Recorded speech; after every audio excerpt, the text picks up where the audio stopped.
This is Bobby Davis. Now, you work with Infinity Hospice, but you also deal mostly with social workers and how they play a part in hospice. And that's a very special role they play, isn't it? It is. It's huge. Yeah, I mean, the nurses and the doctors deal with the physical piece and, medications, things like that, and we get to deal with the emotional, the internal piece, and so a lot of times we don't always look at that. And so, yeah, it's a huge, huge role. And so how do you find the right people you have to be the right kind of person to be able to deal with death and be able to deal with hospice, right? Yes. Oh, absolutely. Yeah, for sure. And it's hard to find the person that can actually go in there and deal with the grief of somebody else, because you have to sit with them in that grief and help them process through and stuff like that. So it's tough. Not everybody's cut out for it, Right. But when you find some people that are, usually they're pretty good at it.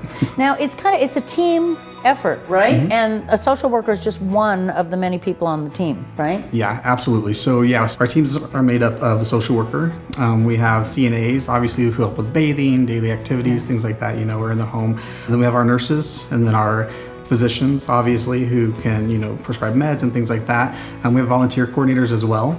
And then we also have admission counselors who bring them on to service, which we work really closely with, because a lot of times they'll tell us when a patient signs on, the spouse is really struggling with this diagnosis and going to hospice, or there's family involved and they're really strong advocates for the patient, things like that. So yeah, we have a whole team that surrounds that patient and their family. And what can people do to kind of be prepared for it? Talk about death, I would think, because we just don't do it very often.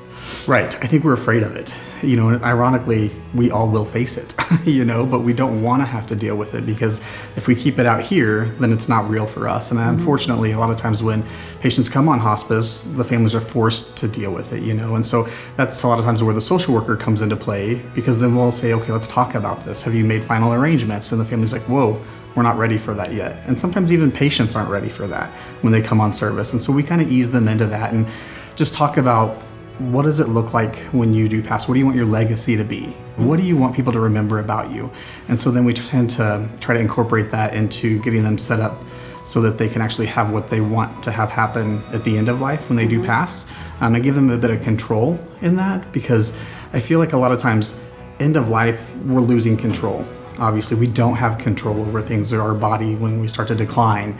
And so being able to have some sense of control and make decisions, even though it's at the end of life and it's maybe after I'm gone, it still gives me that sense of ownership and that sense of control, and like I can do something and it's not all doom and gloom completely. What is it like for you to deal with this day after day? I mean, you must get something out of it to be able to help people. Yeah, for sure. I mean, I think it's very rewarding. I mean, just to walk beside the families and the patients, and you kind of become that stability for them whenever they're in a world of uncertainty. They don't know if things are going to happen or when things are going to happen, things like that. But yeah, I mean, it's very rewarding. I just love being able to help them walk through this, and see the families get to a place where they accept it. And sometimes, we're invited to Celebration of Life afterwards, and they talk about all the great things about their loved one and things. So it's very challenging, though, in that. I mean, there are days when I'll get in the car and just like, whew, got to process this myself, when it comes to the family members. But yeah, I mean, just self-care is a huge piece of it, Thank you so very much for joining us here today. Thank Absolutely. you. Thank you. With Infinity Hospice Care.